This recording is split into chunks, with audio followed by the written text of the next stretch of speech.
Hey everybody, James Holst here, and in this short video what I want to talk about is Panoptix sonar that's found in Garmin's GPS map units. That's the touchscreen units in their 7600 series line of fish finders.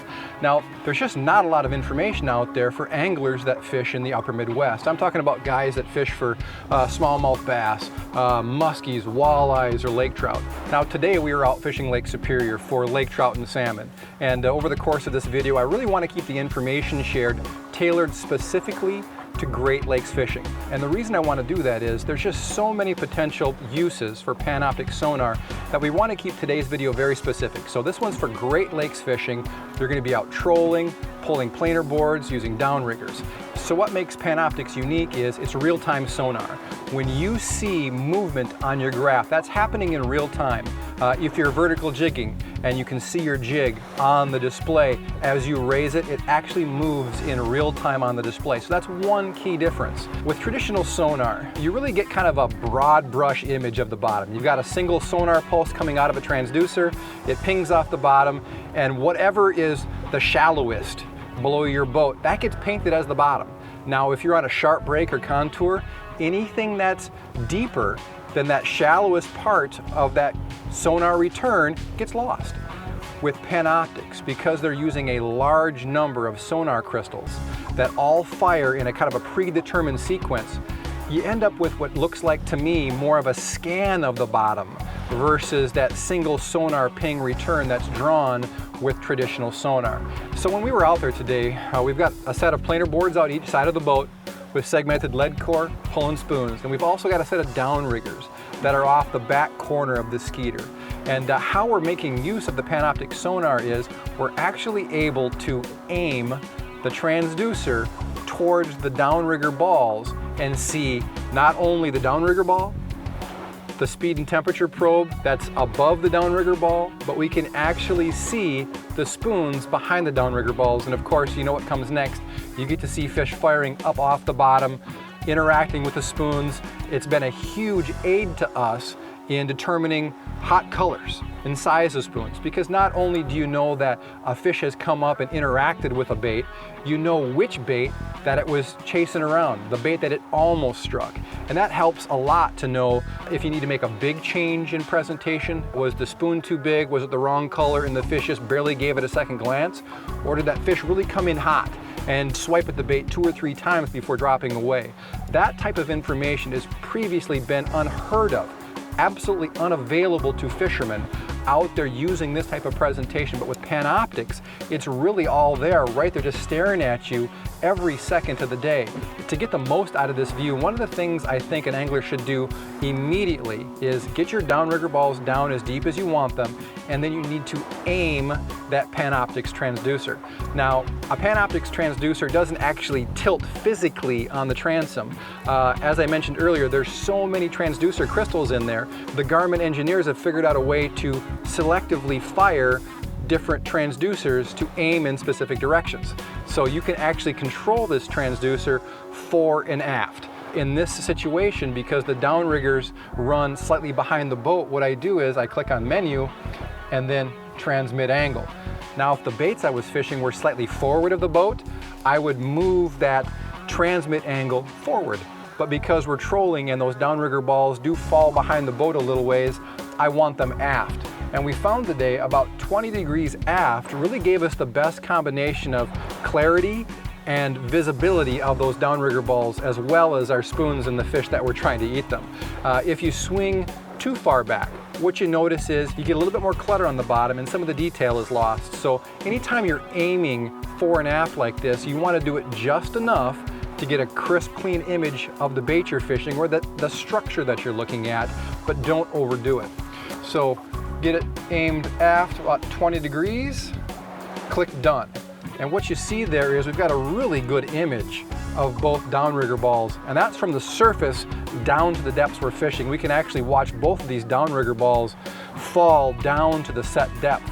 And you'll notice if you take a real close look at the video that we've recorded, you can see that downrigger ball. You can see the flickering of the spoons down below that large portion of that sonar return, that's the spoon that we're trolling. And then of course it doesn't take very long. If you're on fish, what Panoptix does is it provides a lot of decision-making information. And by that I mean, when you're out here on the water, what's one of the first things that every fisherman needs to do to be successful? That's figure out not only what bait to use, but also what color. So we're seeing fish interact in real time with the spoons we're pulling.